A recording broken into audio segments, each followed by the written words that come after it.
में देख रहे हैं कि एडीएम लॉ एंड ऑर्डर जो है केके सिंह वो लाठीचार्ज करते जा रहे। उसके बाद अभ्यर्थी ने तिरंगा रखा आगे, तिरंगा पे उनके द्वारा लाठीचार्ज किया गया। तिरंगा का भी अपमान किया गया आशीष जी। बिल्कुल, ये तिरंगा देखेंगे, इस तिरंगा से हमारी पहचान है और चाहे देश के जितने भी नागरिक हैं सबका पहचान है, उसका हम लोग कितना सम्मान करते हैं। कहीं पे हम लोग जमीन पे नहीं उसको गिरा हुआ रख सकते हैं, हम भले मर जाए लेकिन तिरंगा हमारा रहता है। तो इस चीज को देखना चाहिए था एडीएम लॉ एंड ऑर्डर जो केके सिंह है। और इतना ही नहीं हुआ, हम यहाँ तक तो बहुत चीज तो मीडिया में नहीं आ पाया है, वो हम अपनी आंखों से देखें। मीडिया के साथ केके सिंह जी से जब सवाल पूछा गया तो जो एडीएम लॉ एंड ऑर्डर है तो उनके साथ बर्बरतापूर्ण समझिए धक्का मुक्की हुआ। बिल्कुल बिल्कुल, तस्वीर भी सामने निकल के आई थी आशीष जी। एकदम समझ लीजिए, जो अपने कह सकते हैं इसको, जो अपने लब्बड़ थप्पड़ एकदम पूरा मीडिया के साथ चला। बिल्कुल केके सिंह के द्वारा किया गया। जब वहां से निकलने के बाद फिर अपने गाड़ी को उतर करके तब जा करके इस तरह का किए हैं, तो ये सब चीज तो कहीं वीडियो में नहीं दिखाया गया। मान लीजिए उनको समझिए उनके लिए अच्छा ही है, लेकिन इनको अविलंब बर्खास्त करना चाहिए।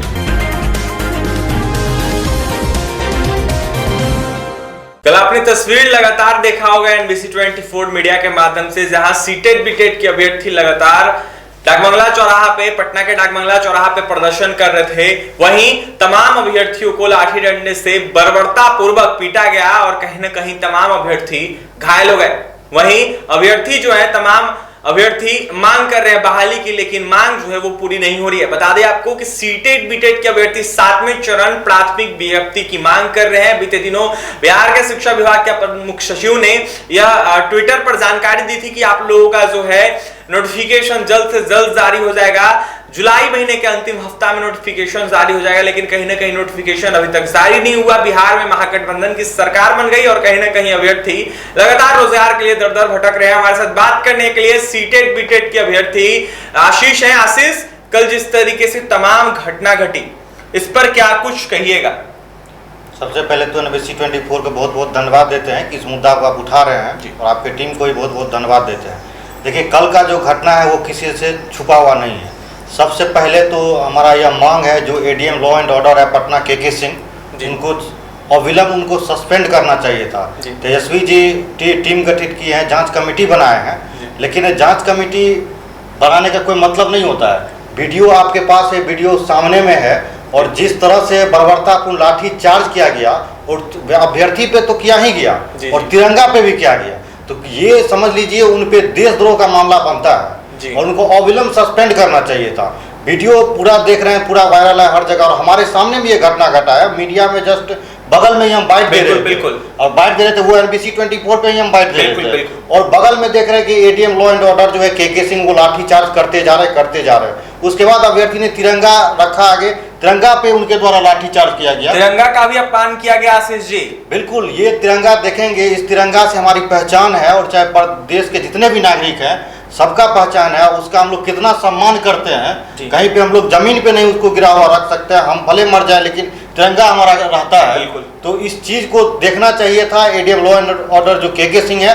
और इतना ही नहीं हुआ, हम यहाँ तक तो बहुत चीज तो मीडिया में नहीं आ पाया है, वो हम अपनी आंखों से देखें। मीडिया के साथ केके सिंह जी से जब सवाल पूछा गया तो जो एडीएम लॉ एंड ऑर्डर है तो उनके साथ बर्बरतापूर्ण समझिए धक्का मुक्की हुआ। बिल्कुल बिल्कुल, तस्वीर भी सामने निकल के आई थी आशीष जी। एकदम समझ लीजिए, जो अपने कह सकते हैं इसको, जो अपने लब्बड़ थप्पड़ एकदम पूरा मीडिया के साथ चला। बिल्कुल केके सिंह के द्वारा किया गया। जब वहां से निकलने के बाद फिर अपने गाड़ी को उतर करके तब जा करके इस तरह का किए हैं, तो ये सब चीज तो कहीं वीडियो में नहीं दिखाया गया। मान लीजिए उनको समझिए उनके लिए अच्छा ही है, लेकिन इनको अविलंब बर्खास्त करना चाहिए। तेजस्वी जी टीम गठित कर दी है, इससे हम लोग संतुष्ट नहीं है, और उनको सस्पेंड नहीं, उनको सेवा मुक्त करिए, दोबारा वो पद पे ना आ सके। बिहार के उप मुख्यमंत्री समय मांग रहे हैं आपसे, आप अभ्यर्थियों से। देखिए, जो तेजस्वी यादव जी जब प्रतिपक्ष में थे तो वो लगातार जो है शिक्षक अभ्यर्थी के साथ रहे हैं। पास्ट में आप जितना भी आंदोलन देखिएगा उसमें जो है विपक्ष का समर्थन रहा है, और विपक्ष के जो नेता रहे, प्रवक्ता रहे, वो गर्दनीबाग हो चाहे जहां भी हम लोग का आंदोलन हुआ है, वो आते रहे और उनसे मिले हैं, तो वो आश्वासन देते रहे जब हम सत्ता में आएंगे तो आप लोग का जो है तुरंत बहाली प्रक्रिया शुरू करेंगे। और तेजस्वी जी ये भी कहते थे कि हम लोग का ये था जो शिक्षा मंत्री बदलना चाहिए जब एनडीए की सरकार थी। तो उनके द्वारा बताया जाता था कि नहीं, शिक्षा मंत्री बदलने से नहीं होगा, आपको सरकार बदलना होगा, जब सरकार बदलेगी तब होगा। शिक्षा मंत्री तो कई बार बदल चुके हैं, लेकिन शिक्षा व्यवस्था वही पड़ा हुआ है। देखा जाए तो फिर से शिक्षा मंत्री बने और सरकार कहीं ना कहीं वही है, मुखिया वही है, बिहार के मुख्यमंत्री नीतीश कुमार, और कहीं ना कहीं शिक्षा मंत्री भी उन्हीं के पार्टी के थे। उससे पहले देखिए, आप देखिएगा कि 16-17 साल से जो एनडीए गवर्नमेंट की सरकार है उसमें आप देखेंगे शिक्षा मंत्रालय जो है जदयू के पास रहा है हमेशा से। इस बार देख रहे हैं कि आरजेडी के पास शिक्षा मंत्रालय आया हुआ है, तो शिक्षा मंत्रालय आरजेडी के पास है और तेजस्वी जी उप मुख्यमंत्री है बिहार के, और लगातार जो है जो शिक्षक अभ्यर्थी उनको आश्वासन देते कि हम जल्द से जल्द नियुक्ति करेंगे और जैसे ही मेरा कैबिनेट होगा तो 7वें चरण का जो शिक्षक भर्ती प्रक्रिया है ये हम अविलंब स्टार्ट करेंगे, पहला कलम से। लेकिन ऐसा हुआ नहीं है, लेकिन तेजस्वी जी बोल रहे हैं कि कुछ दिन वेट करिए, हम लोग जो है तुरंत उसको ये आगे बढ़ाएंगे। लेकिन अब हम लोग कितना धीरज रखें? जो वर्तमान शिक्षा मंत्री जी ये कहते हैं 7वां चरण हुआ, कभी 8वां चरण कहते हैं, कभी 9वां चरण कहते हैं, क्या बोलते हैं कुछ पता नहीं। शिक्षा मंत्री ऐसे बोलते हैं, बिल्कुल बिहार के शिक्षा मंत्री जी बोलते हैं। उनका कहना है कि यहाँ चाइना से नहीं आएंगे, पाकिस्तान से नहीं आएंगे, कहीं ना कहीं वो प्रोफेसर रह चुके हैं। तब इनको जो है बिहार के जो शिक्षा मंत्री है उनको तेज प्रताप जी से सीखना चाहिए जी। जो अभी पर्यावरण मंत्रालय है तेज प्रताप जी के पास है, वो देखिए पदभार जैसे ही ग्रहण किए हैं तो अपने विभाग के तमाम अधिकारी के साथ सबसे पहले वो मीटिंग किए हैं। मीटिंग करने के बाद पहले सारा जानकारी ये विभाग का, और जानकारी लेने के बाद तुरंत वो विजिट करते हैं पटना जू, जाकर के देखते हैं और तमाम विद्यालय में जो पेड़ लगाने की बात करते हैं। तो उसी तरह से जो शिक्षा मंत्री जी उनको शिक्षा विभाग के तमाम अधिकारी के साथ बैठक करना चाहिए और सबसे पहले उनको शिक्षक भर्ती प्रक्रिया, शिक्षा मंत्री का पहला काम है शिक्षा व्यवस्था को ठीक करना, और शिक्षा व्यवस्था तब ठीक होगी जब विद्यालय में शिक्षक रहेंगे। मोहब्बत बांटने की बात करते हैं, केजरीवाल मॉडल लाने की बात करते हैं नए बिहार के शिक्षा मंत्री प्रोफेसर चंद्रशेखर यादव। देखिए केजरीवाल मॉडल हो इसका बात बिहार में नहीं होना चाहिए, इसलिए कि देखिए जो वहाँ का जो कल्चर है दिल्ली का वो अलग है और बिहार का अलग है। और जहाँ तक बिहार की बात है, बिहार पहले से ही समृद्ध रहा है कल्चरल सांस्कृतिक रूप से भी, और शिक्षा के क्षेत्र में बिहार पहले सफल रहा है। तो बिहार को किसी से सीखने का जरूरत नहीं है, और आपका जो इतिहास रहा है उसको पढ़िए, उसको समझिए, उस अनुसार यहाँ जो है विकास का काम करिए शिक्षा के क्षेत्र में। और ये कहते हैं चाइना से, पाकिस्तान से, बांग्लादेश से नहीं आएंगे अभ्यर्थी, इसी देश के रहेंगे। तो मैं उनको ये बताना चाहता हूँ शिक्षा मंत्री को, और NBC 24 के माध्यम से हम ये बता रहे हैं कि आप जा करके 2022 का जो नियमावली बना है प्राथमिक का और जो स्नातक स्तर का है ग्रेड पे का, तो उसका जो नियमावली बना है 2022 नियमावली, उनको जाके आप अध्ययन करिए। उसमें स्पष्ट लिखा गया है डोमिसाइल नीति लागू है। तो जब डोमिसाइल नीति लागू है तो देश के भी लोग नहीं भर सकते हैं, सिर्फ जो बिहार के हैं, जो बिहार के निवासी हैं वही भर सकते हैं इस फॉर्म को, वही टीचर बन सकते हैं बिहार में। ये बन चुका है, तो वो देश का उनको बढ़िया से नियमावली पढ़ना चाहिए। और उनके जो शिक्षा विभाग के अपर मुख्य सचिव है, माध्यमिक के जो निदेशक हैं, उसके बाद प्राथमिक के जो निदेशक है, सबके साथ उनको मीटिंग करना चाहिए, जितने भी सचिव है उप सचिव है सबके साथ, और शिक्षक भर्ती प्रक्रिया को उनको अच्छे से समझना चाहिए। उसके बाद आकर के मीडिया में उनको कुछ बोलना चाहिए। आशीष जी, देखा जाए तो बिहार के शिक्षा मंत्री मोहब्बत बांटने की बात करते हैं, लेकिन कहीं ना कहीं लाठी डंडे से तमाम सीटेड बीटेड के अभ्यर्थियों को पीटा गया, तमाम अभ्यर्थियों का जो सामान है उसका नुकसान हुआ, और कहीं ना कहीं बहुत सारे ऐसे अभ्यर्थी जिनका फोन टूटा है, जिनकी हालत गंभीर है, कहीं ना कहीं जो अभ्यर्थी हैं वो काफी परेशान है। देखिए इससे ये जो शिक्षा मंत्री जी हैं, इससे पहले जो शिक्षा मंत्री थे तो वो भी कभी कभी क्या करते, शिक्षा छोड़ करके उनके सारे विषय पे आप प्रश्न कर लीजिए, बिहार से लेकर के देश से लेकर के सारे प्रश्न करिए। तो शिक्षा मंत्री जी को ये सोचना चाहिए, आपके पास शिक्षा मंत्रालय है, आप शिक्षा पे विशेष फोकस करिए, शिक्षा पे बात कीजिए, वो ज़्यादा बेहतर होगा। अमन चैन आपस में जनता रख रहा है, इसमें कोई तरह का बात नहीं है। मोहब्बत फैलाने की बात करते हैं तो आप शिक्षक भर्ती प्रक्रिया शुरू करिए, आपस में सबको मोहब्बत है, उसके लिए आपको चिंता नहीं करना है, आप शिक्षक भर्ती प्रक्रिया करिए। और जहाँ तक मोहब्बत का बात है तो मोहब्बत तो आप अपने स्टेटमेंट पदभार ग्रहण करने के तुरंत बाद आप लाठी से मोहब्बत की है।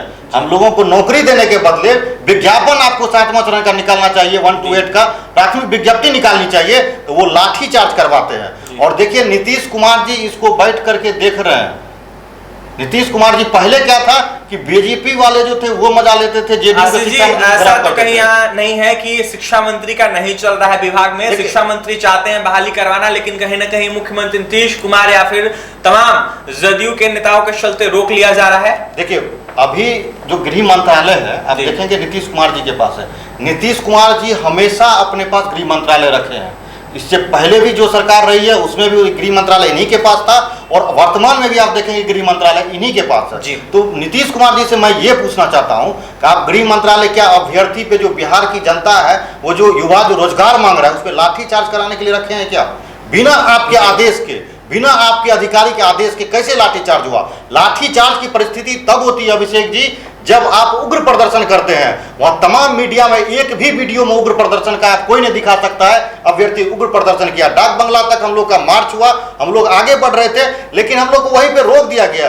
रोकने के बाद हम लोग किसी तरह का जो बैरिकेडिंग किया गया था उसको ना तोड़ने का प्रयास किए। हम लोग जहां थे वहीं बैठ करके अपना प्रदर्शन, अपनी मांग को रख रहे थे। कहीं उग्र प्रदर्शन नहीं था। पहले क्या क्या वाटर कैनन का प्रयोग किया गया, उसके बाद देखिए पानी का बौछार हुआ, बौछार होने का उसी समय देखिए लाठीचार्ज भी किया जाता है। कहीं के हेडलाइन में ये दिया हुआ है कि अभ्यर्थियों ने पत्थरबाजी की है। बिल्कुल गलत है। ये हेडलाइन में इतना ही नहीं दिया गया है, कुछ न्यूज़पेपर में ये भी देखे लिखा हुआ है कि अभ्यर्थी के द्वारा उग्र प्रदर्शन किया जा रहा था। तो ये गलत है। अगर आप एक भी वीडियो में हमको दिखा देंगे, जितना भी इलेक्ट्रॉनिक मीडिया है उसमें एक भी वीडियो में अगर ये दिखाई देगा एक भी अभ्यर्थी उग्र प्रदर्शन कर रहा था, तो फिर जो बोला जाएगा वो हम लोग करने के लिए तैयार है। लेकिन ऐसा कदापि नहीं है। वो गलत मैसेज दिया गया है, गलत तरीके से उस बात को रखा गया है। कहीं से कोई उग्र प्रदर्शन नहीं था। अभ्यर्थी शांतिपूर्वक अपनी बात को रख रहे थे, और लाठीचार्ज जिस तरह से किया गया था सर, ये अटेम्प्ट टू मर्डर का केस बनता है। क्योंकि आप देखिएगा सर पे प्रहार करना लाठी से, कहीं से ये उचित नहीं है। महिला अभ्यर्थी पे प्रहार किया गया, कितना महिला अभ्यर्थी का हाथ टूट गया, कितना विकलांग अभ्यर्थी का पैर से विकलांग का हाथ टूट गया, को भी पीटा जा रहा था प्रशासन के द्वारा। बोला जा रहा है विकलांग अभ्यर्थी जो दिव्यांग है, जो दिव्यांग अभ्यर्थी है, दिव्यांग अभ्यर्थी द्वारा बोला जा रहा है कि सर मैं दिव्यांग हूं, पैर से मैं नहीं चल सकता हूं, बेटा उसको बोलने के बाद पीटा गया। और जो महिला अभ्यर्थी है, आप बिहार पुलिस में महिला का नियुक्ति किस लिए करते हैं? जब वहां पे महिला अभ्यर्थी हैं उनके द्वारा, पुरुष के द्वारा, जो मेल बिहार पुलिस है उनके द्वारा महिला का बाल पकड़ के खींचा जाता है, उन पे लाठीचार्ज किया जाता है बिहार पुलिस के द्वारा। ये कहां सूचित है? बिल्कुल शर्मनाक है ये बिहार के लिए। महिलाओं पे लाठीचार्ज करना, अगर आप महिला को किसी तरह का करते हैं तो महिला पुलिस उस पर रहेगा वहां पे, लेकिन वहां पे जो मेल पुलिस है, बिहार पुलिस, वो रह रहे वहां पे। ये कहीं से उचित नहीं, ये बिल्कुल गलत है।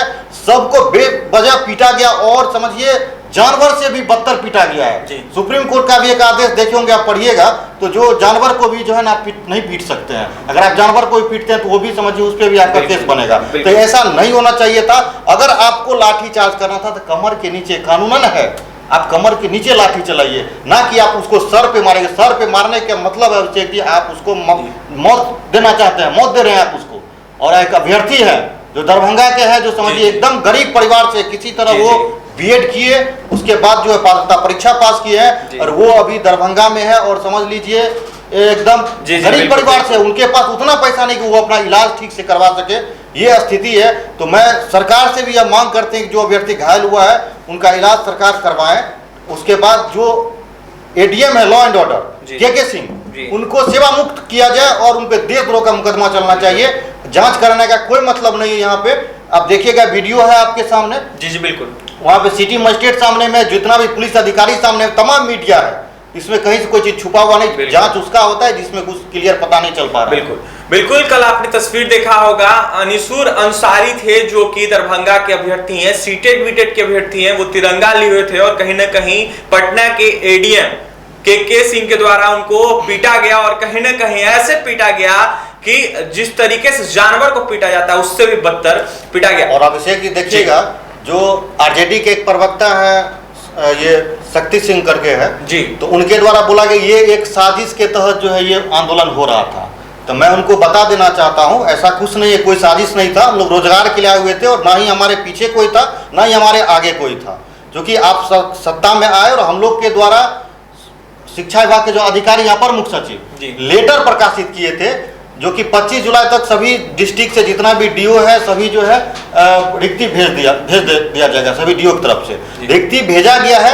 और उसके बाद बोला गया था जुलाई के अंतिम सप्ताह में, अगस्त भी नहीं लिखा जाता, लिखा हुआ स्पष्ट लिखा गया है जुलाई के अंतिम सप्ताह में जो है 7वीं चरण जो प्राथमिक विज्ञप्ति 1 to 8 का नोटिफिकेशन जारी कर दिया जाएगा। ये जारी नहीं किया गया, उसके बाद 1 अगस्त से प्रदर्शन चला और 21 तारीख तक हम लोग रहे, जब तेजस्वी प्रसाद जी शांतिपूर्ण, जब तेजस्वी प्रसाद जी विपक्ष में थे तो वहां पे उनके प्रवक्ता, उनके नेता वहां आते रहे, वहां पे हम लोग का समर्थन करते थे। सत्ता में आने के बाद, सत्ता में आते ही इस तरह का आरोप लगाना ये गलत है।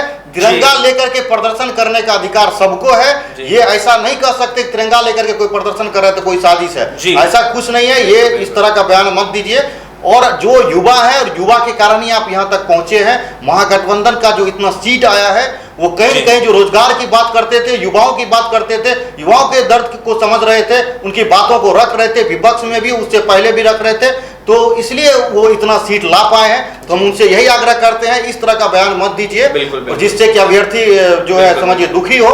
इसलिए अविलंब जो है शिक्षा मंत्री से और माननीय उप मुख्यमंत्री जो है तेजस्वी प्रसाद जी से आग्रह है कि अविलंब 7वां चरण का जो नोटिफिकेशन जारी करिए, क्योंकि रिक्ति आ चुकी है, इसमें कोई विलंब नहीं होना चाहिए। सारा तैयारी हो चुका है, नियमावली बन चुका है और अभ्यर्थी जो आंदोलन कर रहे हैं गर्दनीबाग में बैठे हुए हैं 21 दिन से, तो उनको जल्द से जल्द उनको घर भेजिए और विज्ञापन निकालिए, क्योंकि जब तक आप विज्ञापन नहीं निकालिएगा तो कोई घर जाने वाले नहीं है। बिल्कुल, तो आपने सुना तमाम बातें आशीष की। आशीष सीटेट बीटेट के अभ्यर्थी हैं, 7वें चरण प्राथमिक विज्ञप्ति को लेकर लगातार लड़ रहे हैं, संघर्ष कर रहे हैं और लगातार संघर्ष करते रहेंगे। साफ कहना है आशीष का कि जल्द से जल्द 7वें चरण का प्राथमिक विज्ञप्ति जारी करे तेजस्वी यादव और बिहार के शिक्षा मंत्री, जिससे अभ्यर्थी अपने घर जा सके। 21 दिनों से लगातार गर्दनीबाग धरना स्थल पे तमाम सीटेट बीटेट के अभ्यर्थियों का धरना प्रदर्शन जारी है। पहले भी तमाम अभ्यर्थियों ने धरना प्रदर्शन किया है, अनोखे प्रकार के प्रदर्शन किए हैं, लेकिन कहीं ना कहीं बहाली नहीं होने के कारण अभ्यर्थी जो है वो काफी त्रस्त है, परेशान है और कहीं ना कहीं फिर से एक बार प्रदर्शन जारी है।